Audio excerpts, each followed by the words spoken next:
Hello, my name is Maverick Grant. 31 years of life, and I've lived through days that sometimes even I can't believe I've overcome. From a boy growing up in a working-class neighborhood where my parents, Noah and Lainey, toiled to raise my brother and me, I learned that nothing comes easy. Everything I have today, the lavish penthouse overlooking the city, a stable job, a reputation in the finance industry, is the result of late nights, tireless days, and moments when I pushed myself to keep going. But tonight, standing in my penthouse, I feel an indescribable pride. This isn't just a home. It's living proof of my relentless efforts. The penthouse sits on the top floor of a luxurious downtown building. Its floor-to-ceiling glass walls open to a dazzling cityscape, where urban lights twinkle like stars fallen to earth. The interior is meticulously curated. Plush leather sofas, a polished walnut dining table, and a small bar stocked with vintage wines I've collected over the years. Everything exudes sophistication without ostentation. This is the place I dreamed of during the days I spent in a cramped rental room, working tirelessly to save every penny.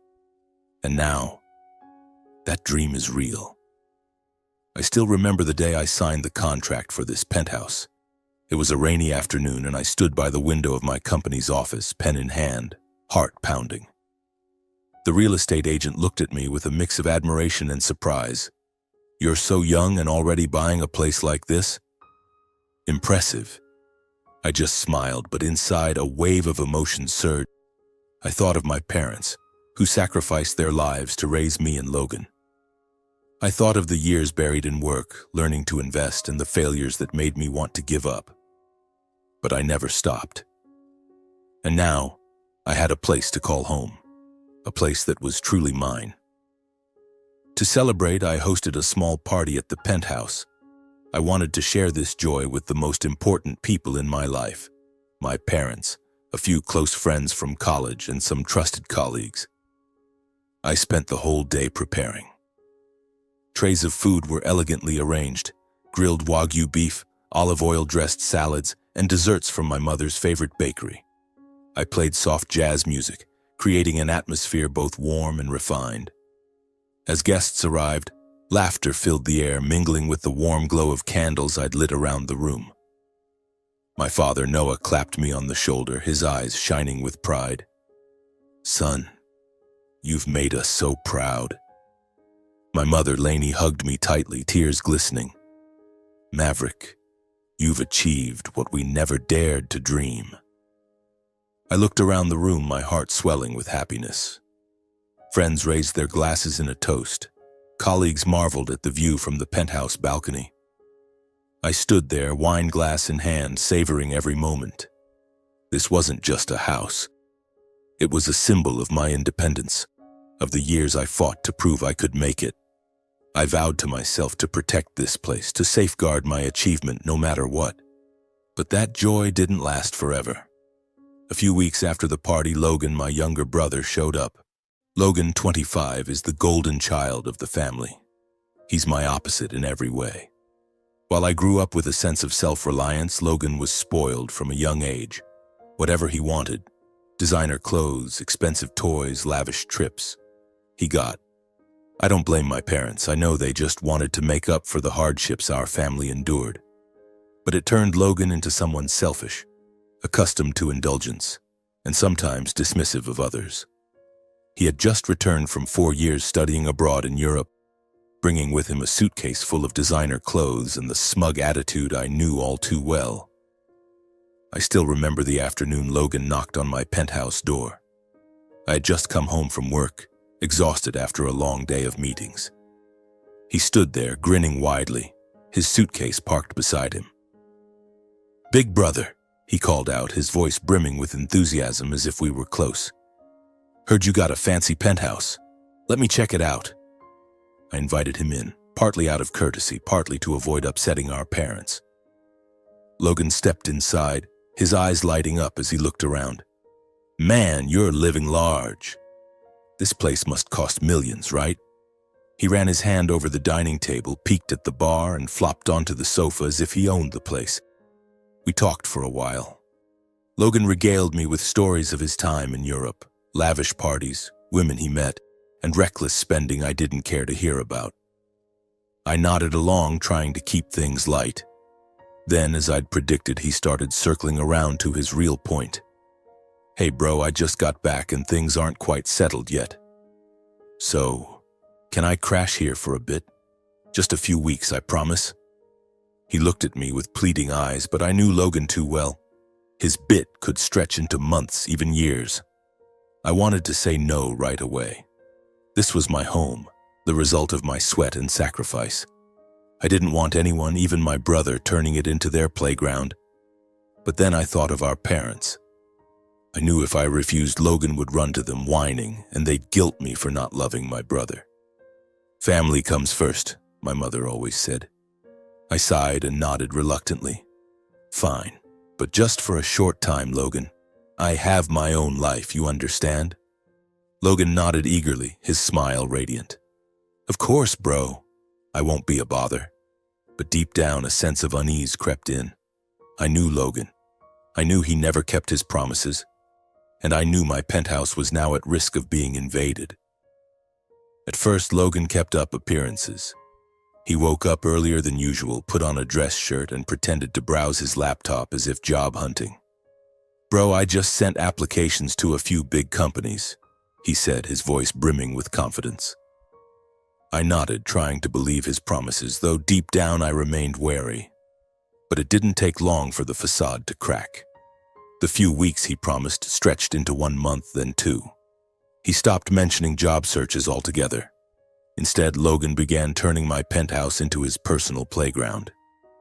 Every morning I left the house at 7, diving into meetings, managing projects, and monitoring investment portfolios. I lived by a strict schedule, every minute calculated to avoid waste. Meanwhile, Logan slept in until noon, sometimes 3 in the afternoon. I'd come home after a long day to find him sprawled on the sofa, phone in hand, chuckling at mindless videos. My fridge, once stocked with healthy food I'd prepared for the week, was now empty. Logan ate everything as if it belonged to him. From the Greek yogurt I bought for breakfast to the steaks I'd saved for the weekend. "Bro, why let good food like this go to waste?" he said, chewing noisily without a hint of remorse. But that wasn't the worst of it. Logan started ordering expensive takeout. I opened my credit card statement and nearly fell over. Sushi from a high-end Japanese restaurant, imported truffle pizzas, and bottles of vintage wine I'd never dream of buying. "Logan, when did you order all this?" I asked, struggling to keep my voice calm. He shrugged, flashing a carefree grin. "Oh, just a few things, bro. I figured you wouldn't mind the small stuff." I gripped the statement, feeling my blood boil. But I didn't want to make a scene. I told myself, I'm the older brother. I have to be patient. Then the party started. Logan invited his rich study-abroad friends to the penthouse. They swept in like a tornado. Stylish guys, glamorous girls with heavy makeup, bringing booze and blaring electronic music. My penthouse, once serene with soft jazz and flickering candlelight, turned into a chaotic dance floor. The Bluetooth speaker roared, glasses shattered on the floor, and the stench of alcohol filled the air. One night I came home at midnight, exhausted from a grueling workday, only to find Logan and his friends dancing on the balcony, shouting as if they owned the city.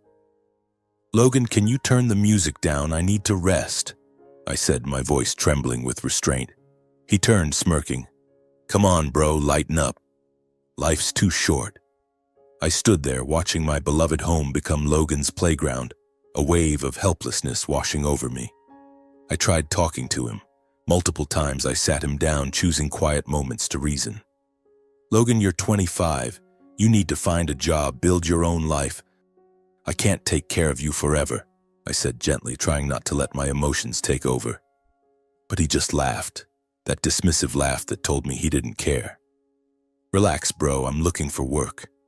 The job market's tough right now, you know." Then came the excuses. "I just got back to the country, I need time to adjust." Or, "You're so successful, what's the harm in helping me out a bit?" Each time I fell silent, knowing arguing with Logan was pointless. He always dodged, always made me feel like I was being too harsh. The contrast between us grew stark. Every morning I woke early, went for a run, made coffee, and prepared for a productive day. I managed major projects at work, tracked the stock market, and spent weekends reading or researching investments. I lived with discipline, knowing everything I had came from hard work, not luck. Meanwhile, Logan stayed up late watching movies, slept through the day, and spent money like it was infinite. He contributed nothing, only leeching off others' success, mine specifically. My penthouse, once my pride, was now littered with empty wine bottles, scattered tissues, and stains on the white rug I'd meticulously cared for. It wasn't my home anymore. It was becoming Logan's playground. I started feeling suffocated in my own house. Every time I walked through the door, the peace I once cherished was gone. Instead, I was greeted by blaring music, the smell of cigarette smoke from Logan's friends, and the sinking feeling that I was losing control. One late night, I stood on the balcony staring at the twinkling city below, my heart heavy. I'd worked my whole life for this place, but now I was sharing it with someone who didn't respect it. I wondered, am I being too weak? Have I let Logan overstep too much? Yet I held back. I didn't want to escalate, didn't want my parents to think I was a selfish brother. I feared that if I kicked Logan out, they'd turn their backs on me. My mother would say, "Family comes first, Maverick. You can't abandon your brother." I dreaded seeing disappointment in my father's eyes, so I gritted my teeth and endured, hoping one day Logan would realize and change. But deep down, I knew that was unlikely. Logan wasn't someone who knew when to stop, and I, though I hated to admit it, was slowly becoming trapped in my own home. That night, standing alone in the cluttered living room, I looked into the large mirror on the wall. My face was tired, my eyes sunken from sleepless nights. I asked myself, "Maverick, you fought your whole life for this. So why are you letting someone take it away?" The question pierced my heart, but I had no answer. Only a smoldering anger and a growing sense that if I didn't act, I'd lose everything. On a Sunday morning, I drove to my parents' house, the small suburban home where Logan and I grew up. The familiar scent of drip coffee mingled with the aroma of my mother's freshly baked cookies. My father sat in his armchair reading the newspaper while my mother busied herself cleaning the kitchen. Seeing them brought back memories of my childhood when they worked tirelessly to raise us. I've always been grateful for them, but today I wasn't just visiting. I needed to have a serious talk. "Maverick, how have you been? It's been a while since you stopped by," my mother said with a smile, placing a plate of cookies in front of me. I took a deep breath, searching for the gentlest way to start. "I'm fine, Mom. But I want to talk about Logan." The air in the room shifted, growing heavy. My father folded his newspaper, his eyes sharp. "What about Logan? Is he okay?" I laid it all out, holding nothing back. The raucous parties, the piling credit card bills, the way Logan had turned my penthouse into his personal playground. I spoke slowly, trying to keep my voice calm, but inside, a storm was brewing. "I just want you to talk to him. He needs to stand on his own, find a job, and he needs to move out of my place." I waited, hoping they'd understand, that they'd take my side, even just this once. But their reaction hit me like a punch to the gut. My mother frowned, her voice laced with reproach. "Maverick, what are you talking about? Logan just got back to the country. He needs time to adjust. You're his older brother. How can you be so petty with him?" My father chimed in, his voice low but cutting. "Logan's still young. He needs support. You have a house, you have money. What's the harm in helping him a little?" I was stunned. I'd braced myself for them defending Logan, but I didn't expect them to turn on me as if I were the one in the wrong. "But Mom, Dad, he's not just staying with me," I tried to explain, my voice starting to shake. "He's disrupting my life, spending my money, and he has no intention of standing on his own. I can't live like this forever." I hesitated, then pressed on, hoping they'd see my side. "I need my own space, my own life." But in that moment, my father stood, his eyes burning into me. "Maverick, if you dare kick your brother out, don't call me your father anymore." His words cut like a knife, slicing deep into my heart. My mother added, her voice choked but resolute, "Family comes first, Maverick. You don't betray your own blood. Logan's your brother. You have to protect him, at all costs." I sat there, my hands gripping the chair, feeling like the world was collapsing around me. I'd hoped my parents would be my support, help me solve this problem. Instead, they pushed me into an impossible corner. If I stood firm with Logan, I'd lose my parents' approval, the people I'd spent years trying to make proud. But if I kept giving in, I'd lose myself, lose the penthouse I'd poured my sweat into earning. I looked at them, searching for a glimmer of understanding in their eyes, but found only disappointment and blame. They didn't see the nights I stayed up working, the times I gritted my teeth to save every penny for that home. They only saw Logan, the baby of the family they'd always coddled. Driving back, a bitter resentment welled up inside me. For years, I'd done everything to make my parents proud. I excelled in school, worked hard, built a career from scratch without relying on anyone. But now, all that effort seemed meaningless.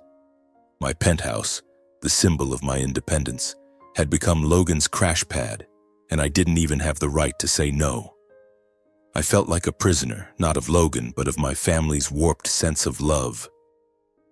The penthouse, once my pride and joy, had become a cage, trapping me in endless patience. My parents didn't understand, Logan didn't change, and I was slowly losing myself. I needed a way out, someone to help me reclaim my voice, and the only person I could think of was Quinn. Quinn had been my best friend since college. She was an up-and-coming actress with curly, voluminous hair and sharp eyes that radiated confidence. We met in a literature class where I was the quiet bookworm and she was the center of attention. Quinn understood me better than anyone, knowing I was kind and accommodating, sometimes to my own detriment. She once told me, "Maverick, you're too good, but sometimes being too good hurts you." Now, stuck in my own home, I knew Quinn was the only one who could help. I arranged to meet her at a small cafe near the penthouse, a place where we used to chat in our younger days. When I walked in, Quinn was already there wearing an oversized sweater, a steaming latte in front of her. She smiled, but the moment she saw my eyes, her smile faded. "God, Maverick, you look like you've been hit by a truck. What's going on?" I sighed and poured it all out. Logan's noisy parties, the mounting credit card bills, my parents' favoritism, and the helplessness eating away at me. "Quinn, I don't know what to do anymore. I've tried talking to Logan, to my parents, but no one's on my side. I'm losing my own home." Quinn listened, gently stirring her coffee, her eyes flashing with a hint of anger. When I finished, she nodded, leaned back, and flashed a mischievous grin. "Maverick, you need a plan. And I've got one." I looked at her, half curious, half wary. "What kind of plan?" She took a sip of her latte, then lowered her voice as if revealing a blockbuster secret. "I'll pretend to be your girlfriend. A mega Karen girlfriend. You know, the fierce, fiery, nitpicky type who sets rules and doesn't let anyone off easy. I'll make Logan feel like the penthouse isn't his paradise anymore. He'll leave on his own and you won't have to look like the bad brother." I nearly choked on my coffee. "Are you serious? Pretend to be my girlfriend? How's Logan going to buy that?" Quinn laughed, her eyes sparkling with confidence. "Maverick, I'm an actress. I know how to make things look real. And you think Logan's smart enough to suspect anything? All he knows is partying and mooching." She had a point, but I hesitated. What if he figures it out? Things could get worse. Quinn leaned forward, locking eyes with me. "Maverick, you've been giving in for too long. If you keep this up, you'll lose everything. Your home, your freedom, your self-respect. Let me be the bad guy for you. I'll make Logan run from that penthouse without you having to say a word." Her words were like a light piercing through the fog. The plan was crazy, but I was out of options. I didn't want to keep living like a stranger in my own home or face my parents' disappointed looks for daring to set boundaries. Looking at Quinn, seeing the determination in her eyes, I started to believe this could be my way out. "You sure about this?" I asked, my voice still tinged with doubt. Quinn shrugged, her confident smile unwavering. Absolutely. Leave it to me. This weekend I'm moving into the Penthouse and starting my performance. I sat there, my heart racing. Quinn's plan was bold and terrifying. I pictured her, with her explosive personality and acting prowess, turning the Penthouse into a place where Logan could no longer feel at ease. But I was also nervous. What if Logan didn't leave? What if my parents found out and blamed me again? Yet looking at Quinn's confidence and resolve, I felt a spark of hope. For the first time in weeks, I thought I might reclaim my life. Okay, I said, my voice low but firm. I'm in. Do it, Quinn. She grinned brightly, raising her latte cup as if toasting. Nice one, Maverick. Get ready because I'm about to turn your Penthouse into a theater stage. I gave a small smile, but inside, a wave of emotions surged. I was excited, scared, but above all, I knew I wasn't alone in this fight anymore. Quinn was by my side, and maybe, just maybe, I could take back my Penthouse and myself. The day Quinn moved in, I stood at the Penthouse door, my heart pounding. She arrived with a small suitcase, her curly hair tied high, and a confident smile. But today, Quinn wasn't the cheerful best friend I knew. She had fully embraced her role, my new girlfriend, a bold, no-nonsense woman who wasn't easy to please. Ready, Maverick? She winked, her voice low and mischievous. I nodded, though nerves churned inside me. Just act natural, Quinn. But don't overdo it, okay? She laughed heartily, clapping my shoulder. Relax. I know what I'm doing. Logan won't know what hit him. As we stepped into the Penthouse, Logan was sprawled on the sofa, phone in hand, earbuds plugged in. He looked up, eyeing Quinn curiously. Oh, you got company? He asked, his voice lazy. I took a deep breath, ready to play my part. Logan, this is Quinn, my girlfriend. She's staying here for a while. Quinn stepped forward, shaking his hand with a stiff smile and eyes sharp as knives. Hi, Logan. Mavericks told me a lot about you. Her tone was sweet but carried a chilling edge that made Logan pause. Hi, he replied, clearly thrown off by the presence of a stranger in the house. Quinn made an immediate impact. She wasted no time launching into her mega Karen performance. That afternoon, when Logan casually opened the fridge to grab a bottle of juice I'd bought, Quinn spoke up, her voice crisp. Hey, Logan, you just take things without asking? This is Maverick's house. You should show some respect. Logan froze, the bottle hovering midair. It's just juice. I'll ask him next time, he said, forcing a laugh to keep things light. But Quinn didn't let up. Just juice? Then buy your own next time. This isn't a free supermarket. I stood at the kitchen counter pretending to check my phone, but inwardly I was in awe. In less than an hour, Quinn had flustered Logan, something I'd never managed. Quinn quickly established unspoken rules in the house, her tone firm yet polished, something I'd never dared to enforce. She roamed the Penthouse, critiquing everything with a mix of courtesy and sharpness. Maverick, why's the floor so dirty? Logan, did you spill something on the rug? She asked, hands on hips, her gaze sweeping over Logan like a stern housekeeper. He mumbled something but didn't argue back. Quinn pressed on. From now on, this place stays clean. No littering, and absolutely no loud parties. Maverick works all day. He needs rest. Got it? Logan nodded, but I could see the irritation in his eyes. The Penthouse, once his personal playground, was now hemmed in by boundaries he wasn't used to. Quinn didn't stop there. She laid out a series of house rules that sounded reasonable but were designed to rein Logan in. We're keeping strict hours, she declared at our first dinner together, the three of us seated around the dining table. No loud music after 10 p.m. And if you want to have friends over, you ask first. This is Maverick's home, not a bar. I sat quietly, stifling a laugh as Logan frowned, clearly unhappy but unsure how to push back. Sure, fine, he said awkwardly, focusing on his plate to avoid Quinn's gaze. Over the next few days, Quinn performed her role flawlessly. She complained about everything. Logan's shoes scattered by the door, the dirty dishes he left in the sink. Once, when he reached for an expensive bottle of wine from my collection, Quinn nearly shouted, "What are you doing with that wine? Do you know how much it's worth?" Logan flinched, put the bottle back, and muttered an apology. I stood in the corner pretending to work on my laptop, but I was amazed. Quinn wasn't just acting. She was making Logan feel watched every second, every minute. Logan grew visibly frustrated. The penthouse, where he'd once run free, had become a pressure cooker. His study abroad friends, who used to turn my home into a dance floor, started hesitating to visit. One evening, when Logan invited a few over, Quinn swooped in like a storm. "Who are these people? Logan, you didn't mention guests. This isn't a hangout spot for partying." She stood in the living room, arms crossed, her voice commanding. Logan's friends squirmed, some quickly apologizing and leaving. Logan watched them go, his face red with anger, but he didn't dare argue. "Quinn, you're being a bit much," he said, his voice trembling.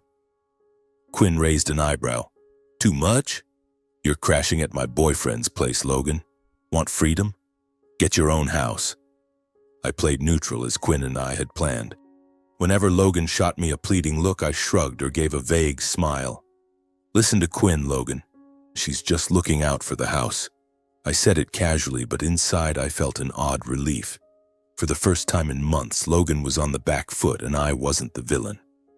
Quinn, with her Lady of the House act, was slowly making the penthouse a place where Logan no longer felt at ease. He was starting to realize this wasn't his base anymore. But I knew it was only the beginning. Logan wasn't one to give up easily, and I worried he'd push back. Each night, lying in bed, I wondered if this plan would work or make things worse. But looking at Quinn sleeping on the living room sofa to keep up her role, I felt reassured. She was fighting for me, and I couldn't let her down. The following weeks, the atmosphere in the penthouse was taut as a bowstring. Quinn continued her mega Karen performance with brilliance, ensuring Logan didn't have a moment of comfort. Every morning, she woke early, cleaning the house with near-obsessive zeal, constantly griping about Logan's shoe marks on the floor, dirty glasses he left behind, or even how he misplaced the TV remote. "Logan, can you be a little more careful? This is Maverick's house, not a dorm," she snapped, her voice sharp and her eyes cutting like knives. Logan, who initially brushed it off with a forced smile, grew increasingly irritable.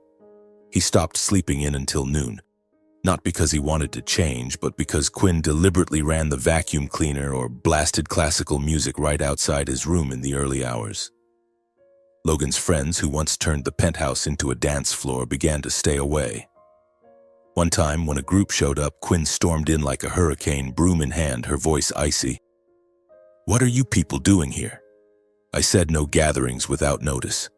She stood blocking the door, her gaze sweeping over them like they were suspects.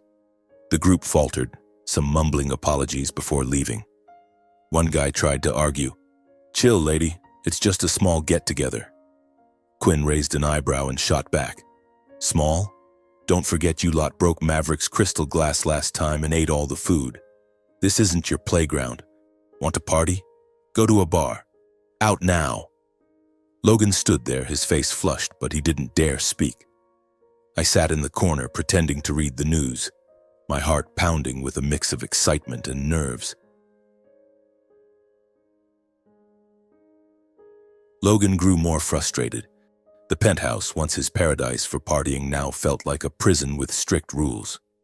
He started avoiding Quinn, locking himself in his room or staying out all day. But each time he returned, his eyes burned with resentment. I noticed a change in him. From carefree, Logan became tense and short-tempered. Once I overheard him muttering to himself in his room, "She thinks she owns the place? This is my brother's house." I knew a storm was brewing, and I could only hope Quinn was strong enough to face it. And the truth was, Logan didn't give up easily. He started sneaking around, finding ways to bypass Quinn and continue his indulgent lifestyle. I realized that despite his friends being turned away multiple times, they still came over when Quinn wasn't watching. On days I was at work and Quinn was out, filming or rehearsing for a new role, Logan took advantage, inviting friends over. He was more cautious, keeping the music low, telling his friends to stay quiet, and cleaning up sloppily before Quinn returned. Once, I found empty beer bottles hidden under the sofa, but when I confronted him, Logan just shrugged. Just a few friends stopping by, bro. No big deal. Then one night, everything exploded. I came home exhausted after a grueling day. As I opened the penthouse door, I was hit with blaring electronic music, flashing lights from a Bluetooth speaker, and Logan's friends dancing wildly in the living room. Bottles from my wine collection were opened, glasses scattered on the table, and the stench of cigarette smoke filled the air. Logan stood in the center wearing an open shirt, wine glass in hand, laughing loudly as if proving he was still king of the place despite Quinn's rules. I froze at the door, a wave of anger surging through me. I was about to storm in and yell to stop it all, but before I could speak, the bedroom door flew open. Quinn emerged, her curly hair disheveled from just waking up. She'd been home all day after a canceled shoot and had clearly fallen asleep in my room. Her eyes blazed like fire, hands on hips, her voice drowning out the music. "Logan, what the hell are you doing?" She marched over, shutting off the Bluetooth speaker with a swift motion, silencing the room. Logan's friends stopped dancing, exchanging awkward glances. "How many times have I told you? No parties here. Do you know what time it is?" Quinn pointed at the door, her voice icy. "Everyone out now." Logan rushed forward, his face red, eyes blazing. "Who are you to order me around? This is my brother's house, not yours." Quinn didn't flinch. She stepped closer, just feet from him, and fired back. "Your brother's house? Don't forget you're just crashing here, Logan. You don't get to treat this place like your personal dump." The argument erupted like wildfire, Logan's friends slipping out one by one, unwilling to get involved. Logan shouted in Quinn's face, his voice trembling with rage. "You think you're the boss here? I'm here because Maverick let me, not you."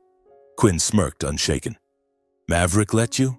Ask him what you've done to his house. You spend his money, trash his place, and now you dare argue? If you don't respect this house, get out." Logan turned to me, his eyes pleading. "Maverick, say something." "She's crazy." I stood there, heart racing, but kept the calm demeanor Quinn and I had planned. "Listen to Quinn, Logan," I said evenly, though inside I felt an odd sense of liberation. Logan froze, as if he couldn't believe his brother was siding with a stranger. His voice cracked with anger. "You're taking her side? Fine, you both want me gone, don't you?" He stormed to his room, packing his things in a fury, muttering curses. "I don't need this place. You'll regret this, Maverick. Don't expect me to call you my brother anymore." His threats echoed, but I didn't feel scared. Instead, I felt relief. Logan dragged his suitcase to the door, throwing one last resentful glare before disappearing into the night. When the door slammed shut, the penthouse fell silent. Quinn turned to me, letting out a tired but triumphant sigh, a smile playing on her lips. "He's gone. Totally worth it." I looked at her, my heart swelling with gratitude. But deep inside, a new worry began to creep in. Logan had left, but his threats, "You'll regret this," echoed in my mind like an unresolved curse. I pushed the thought aside, not wanting it to ruin the moment. For the first time in months, I felt the penthouse was truly my home again. I stepped into the living room, once a battleground of raucous parties, broken wine bottles, and the stench of cigarette smoke. Now the space was strangely quiet. I stood before the large glass window, gazing at the city twinkling under the nightlights. For the first time in ages, I didn't feel suffocated. The penthouse, a symbol of the years I poured my sweat and tears into, was mine once more. Quinn walked over, placing a hand on my shoulder. "You okay, Maverick? You don't look so good. Did I go too far?" Her voice was gentle, a stark contrast to the sharpness she'd shown with Logan. I turned, meeting her bright eyes, and smiled. No, it was perfect. I'm okay. Really okay. All thanks to you, Quinn." She shrugged, flashing a mischievous grin. "Don't thank me yet. I just did what needed doing. Now what's the plan for this place? You gonna let it stay this gloomy?" I laughed, a wave of relief spreading through my chest. "No way. I think we should celebrate. A small party, just the two of us. What do you say?" Quinn clapped her hands, her eyes sparkling. "Brilliant idea. But no truffle pizzas or fancy wines like Logan's style." Let's do something. Quintessentially maverick. I nodded, feeling a surge of new energy. This was my chance to reclaim not just my home, but the joyful moments I'd lost over the past months. We got to work preparing a small party that night. I raided the fridge, pulling out what was left. Some pasta, fresh tomatoes, and a jar of homemade pesto I'd made the previous week. Quinn, with the finesse of an actress, transformed into a capable sous chef. She chopped vegetables, humming an old jazz tune, filling the kitchen with warmth. I watched her, her curly hair disheveled from sweat, and couldn't help but smile. "You'd make a great comedian too," I teased. Quinn raised an eyebrow, tossing a tomato slice at me. "Watch it, buddy." I'm still in Karen mode. Together, we prepared a simple but elegant spread. Pesto pasta, a green salad, and a plate of cheeses I'd saved for special occasions. I pulled out a bottle of red wine from my collection. Not the expensive ones Logan had opened, but one I'd bought on a trip to Italy years ago. A keepsake that reminded me of freer days when I dreamed of this penthouse. Quinn eyed the bottle, nodding approvingly. "Nice choice. Pure maverick. Simple but classy." We sat across from each other at the dining table, candlelight flickering against the glass windows. I raised my glass, looking into Quinn's eyes. "Thank you, Quinn. If it weren't for you, I'd still be stuck. Maybe forever." She smiled, clinking her glass against mine. "To victory, Maverick. Not just because Logan's gone, but because you stood up for yourself." Our glasses chimed in the quiet space, a sound that felt like an affirmation that I'd reclaimed my life. Our little party wasn't loud or crowded, but it was filled with sincerity. We laughed, reminisced about college days, our silly arguments, and the dreams we'd shared. But tonight felt different. As I looked at Quinn, her eyes glowing in the candlelight, I realized she was more than a friend. She was the one who stood by me when I was at my weakest, fighting for me without needing any reason beyond friendship. I felt a new, deeper connection, as if our relationship was moving into a new phase, not just friends, but true partners. As the party wound down, we cleaned up in silence with soft jazz playing from the speakers. I stood at the kitchen counter, watching Quinn wipe down the table, and suddenly said, "Quinn, do you think we'll be okay after everything?" She paused, turning to me with a gentle smile. "Maverick, you've taken back your home. You'll be fine, and I'll always be here if you need me." Her words felt like a promise, and I knew that whatever the future held, I wouldn't be alone. But deep down, a faint unease lingered. Just a few days later, my fears became reality. On a weekend morning, as I sat at the dining table, sipping coffee and checking work emails, my phone buzzed. My mother's name flashed on the screen. I took a deep breath, bracing myself. "Maverick?" Her voice on the other end was choked, as if she'd been crying. "Logan came home last night, drunk. He said you and your girlfriend kicked him out. He has nowhere to go. How could you do this to your brother?" Her words cut like a knife, sharp and painful, but this time I didn't feel the fear I once did. I'd anticipated this call, but hearing her voice, my heart still grew heavy. "Mom, it's not like that. I'll explain, but I want to do it in person." I kept my voice calm, though my heart raced. "We're coming over this afternoon," my father cut in, his tone low and cold. "You need to explain everything. Family isn't treated like this." The call ended and I sat staring at the cooling coffee on the table. My parents were siding with Logan as always, but this time I wasn't going to back down. I needed someone to help me speak the truth, and there was only one person sharp enough for that. I picked up the phone and called Quinn. "Quinn, I need you," I said as soon as she answered. "My parents are coming over. They think I kicked Logan out. I need you here to help me explain." Quinn didn't hesitate. "I'll be there. Don't worry. We'll sort this out." That afternoon, the penthouse doorbell rang. I opened the door to find my parents standing there, their faces stern. My father, with his silver hair and eyes sharp as knives, stepped inside without a word, his leather shoes clicking sharply on the wooden floor. My mother followed, her eyes red, clutching her purse as if trying to hold back her emotions. "Maverick," she began, her voice trembling. "Logan told us everything. He said you and your girlfriend made him feel like an outsider in his own brother's house. Do you know how much that hurt him? My blood boiled, but I held back, inviting them to sit on the sofa. Mom, Dad, we need to talk. But I want Quinn here too. My father frowned, his voice dropping. Quinn?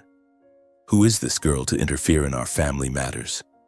Before I could answer, the door opened and Quinn walked in, her curly hair tied high, her eyes confident yet gentle as she faced my parents. Hello, Mr. Noah, Mrs. Laney, she said, her voice soft but firm. I'm Maverick's best friend, and I think I can help explain this. My mother eyed Quinn with suspicion but sat down without another word.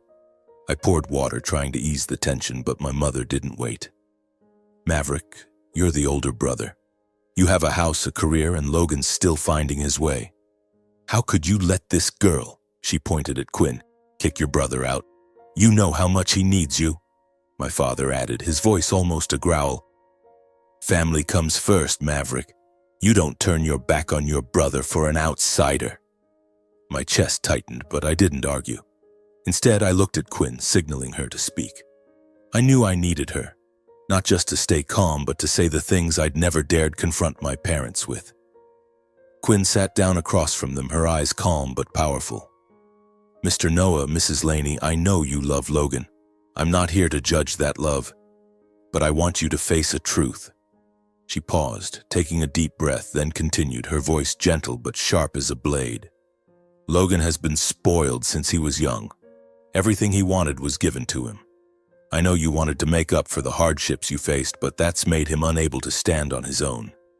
He doesn't look for work, doesn't try, because he knows someone will always cover for him. My father frowned, about to interrupt, but Quinn raised a hand, signaling him to wait. Do you know what Logan's been doing here? He's turned Maverick's home into a party pad, spending his money without a shred of guilt. Every time he's shielded, he sinks deeper into dependency. You think that's love, but it's hurting him. The room grew heavy. My mother bowed her head, clutching her purse, while my father, always so resolute, fell silent, his eyes wavering. Quinn continued, her voice softening like she was telling a sad story. Maverick tried to help Logan. He put up with him, paid for his expensive bills, endured parties that trashed his home. But Logan didn't change because he knew someone always had his back. I didn't kick him out. I just set boundaries Maverick should have set long ago. If Logan doesn't learn to stand on his own, he'll forever be a grown child, living off others. My father opened his mouth to argue, but stopped, his gaze dropping. My mother, her eyes red, murmured, "We just wanted the best for him." Quinn nodded, her tone gentler. I know, but love isn't shielding. It's letting Logan learn responsibility. If you keep protecting him, he'll never grow up. For the first time, I saw them falter, as if Quinn's words had struck a truth they didn't want to face. I seized the moment, speaking softly but firmly. Mom, Dad, I don't want to hurt Logan. I just want him to stand on his own like I did. I worked my whole life for this house, and I deserve to live in my own space. I love our family, but I need boundaries. If I keep giving in, neither I nor Logan will ever change. My parents fell silent. My mother looked at me, a tear rolling down her cheek. My father sighed, resting a hand on his knee, his voice low. Maverick, we might have been wrong to spoil Logan so much. It was the first time I'd heard him admit anything about Logan. My mother nodded, her voice trembling. We just wanted the best for him. But maybe we've hurt him. I looked at them, feeling relief mixed with sorrow. I didn't want them to hurt, but I knew this was a necessary turning point, for me and for our family. The conversation ended in silence. My parents stood, saying nothing more, only nodding to Quinn before leaving. When the door closed, I turned to her, my heart full of gratitude. You did what I couldn't, Quinn. Thank you, she smiled, patting my shoulder lightly. I just told the truth. Now you've not only taken back your penthouse, but your voice in your family. I stood there, looking around the penthouse. It was no longer just a house. It was a symbol of my independence, the boundaries I'd dared to set, and the growth I'd achieved after months of struggle. With Quinn by my side, I knew I hadn't just defeated Logan. I'd overcome my own fears. After my parents left, The penthouse sank back into its familiar silence, but this time, it wasn't heavy. It carried a sense of calm, as if all the pressure had been washed away. A few days later, I received a voice message from my mother, her tone softer than usual. "Maverick, your father and I talked to Logan. We might have spoiled him too much. We'll try to help him stand on his own. Don't worry, and thank you for doing the right thing." Her words stunned me. My parents, who had always blindly protected Logan, were starting to change, however slowly. I heard from a mutual friend that Logan had begun looking for a job, though still lazily and with complaints, but at least he wasn't calling to blame me anymore. Perhaps deep down, Logan realized he needed to grow up, even if it came from an uncomfortable wake-up call. I invited Quinn back to the penthouse one weekend evening, not to continue the plan, but simply to thank her. When she walked in wearing a fitted green dress with her curly hair cascading down, my heart skipped a beat. We sat on the balcony sipping wine, the city lights twinkling below like witnesses to the moment. "Quinn," I said, my voice slightly hesitant, "I don't know how to thank you enough. You didn't just help me take back my home. You helped me find myself again." She looked at me, her eyes gleaming under the moonlight, and smiled. Not her usual mischievous grin, but something gentle and profound. "Maverick, I did it because you deserve it, and because I care about you more than you know." Her words left me speechless. I looked at her, realizing that the feelings between us had long crossed the boundary of friendship. I took her hand, feeling the warmth of her slender fingers. "Quinn, do you want to try starting something new? Just the two of us?" She didn't answer right away, but her smile and the way she gently squeezed my hand said everything. That night, under the city lights, we shared our first kiss, soft but full of meaning. The penthouse, once a battleground of struggles, had become the starting point for a new story, not just one of independence, but of love. That night, standing on the balcony with Quinn, feeling the warmth of her hand, I realized I had not only reclaimed my home, but also uncovered a hidden part of my heart. A part I had unknowingly locked away during years of relentless work. More than that, this journey taught me profound lessons, not just about family, but about myself. Looking back on the months when Logan dominated the penthouse, I saw that my excessive leniency had been a mistake. I thought that, as the older brother, I had to sacrifice, to be forgiving, to open my home as a haven for my brother. But I was wrong. That leniency didn't help Logan grow.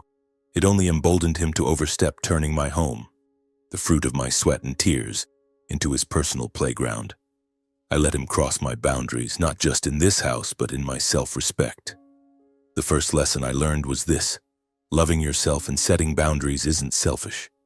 It's the only way to maintain respect, not just within a family, but for yourself. Logan, with his indulgent lifestyle and selfish nonchalance, was a clear example of the consequences of overindulgence. From childhood, he was given everything: designer clothes, expensive trips, and a European education I never had. But that coddling turned him into someone dependent, unable to stand on his own. He lived off others, first our parents, then me, without ever considering creating his own value. The raucous parties, the piling bills, and his disregard for my efforts showed that Logan had lost his own credibility. If he didn't learn to be independent, he would forever be a shadow, living off others' kindness without truly growing up. My parents, Noah and Lainey, offered another profound lesson. Their love for Logan was undeniable, but it was warped by overprotection. They thought shielding him, meeting his every need, was how to show love. But they didn't see that each time they did so, they robbed him of the chance to learn responsibility. Their favoritism didn't just hurt me. It trapped Logan in a cycle of dependency. When Quinn spoke up, when I saw my parents fall silent and admit their mistakes, I realized that love doesn't mean shielding. True love requires fairness and responsibility, giving everyone in the family a chance to grow. Quinn, with her wit and courage, was the one who helped me see the truth. As an outsider, she wasn't bound by the complex emotions of my family, allowing her to say what I couldn't. She didn't just play the demanding girlfriend to drive Logan out. She stood up for me, confronted my parents, and helped them see their errors. Her bravery gave me the courage to set boundaries, to reclaim my voice in my family. More than that, she opened a path for change, not just for me, but for Logan and my parents. Thanks to Quinn, I understood that sometimes an outside perspective is needed to illuminate the blind spots we can't see ourselves. Standing in the now peaceful penthouse, I felt a clear message. Family needs love, but that love must be built on fairness and responsibility. Everyone deserves to protect the fruits of their labor, and I, Maverick Grant, had learned to defend what I'd built. The penthouse was no longer just a house. It was a symbol of my independence, the boundaries I'd dared to set, and the budding love between me and Quinn. I looked out at the twinkling city, my heart light but filled with resolve. Whatever challenges the future held, I knew I was ready, not just to protect this home, but to protect myself and those I loved.